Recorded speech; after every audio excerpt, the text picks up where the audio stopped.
Pada pertemuan sebelumnya kita telah membahas bahwa prinsip qiyas adalah menyamakan gimana?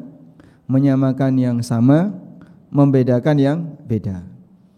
Dan qiyas itu tujuannya untuk mencari apa kemarin? Mencari hukum terhadap kasus baru yang tidak ada di masa silam. Saya ulang, tujuan dari qiyas adalah dalam rangka untuk mendapatkan hukum terhadap kasus baru yang tidak ada di masa silam. Sehingga metode qiyas dilakukan agar kita bisa mendapatkan hukum terkait kasus baru. Oleh karena itu, qiyas dominan digunakan dalam penilaian terhadap yang pertama kasus muamalah, itu paling banyak qiyas.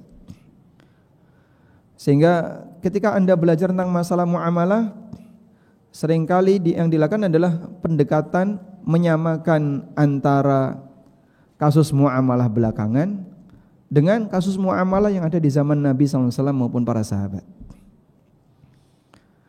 Kemudian yang kedua berkaitan dengan objek tertentu. Apakah objek ini halal atau haram? Disamakan dengan seperti apa yang ada di masa silam. Sementara qiyas tidak ada dalam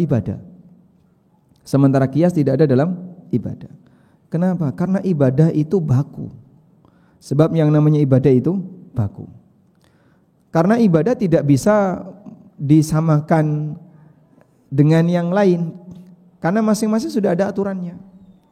Sebagai contoh, dalam sholat Id perlu azan enggak? Kenapa? Apa yang akan Anda katakan kalau ada orang yang sholat Id dengan azan? Anda bilang apa kira-kira? Ya? Mungkin orang tidak akan mengatakan sebatas bid'ah. Orang akan bilang ini aliran sesat.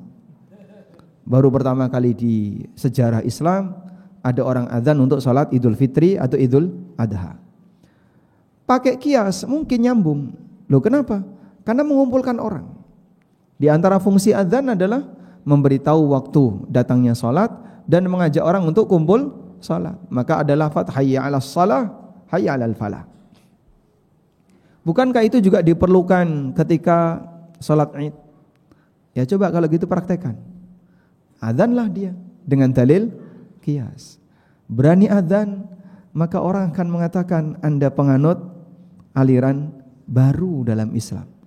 Karena tidak pernah ada pelajaran seperti ini yang diajarkan dalam pelajaran kita.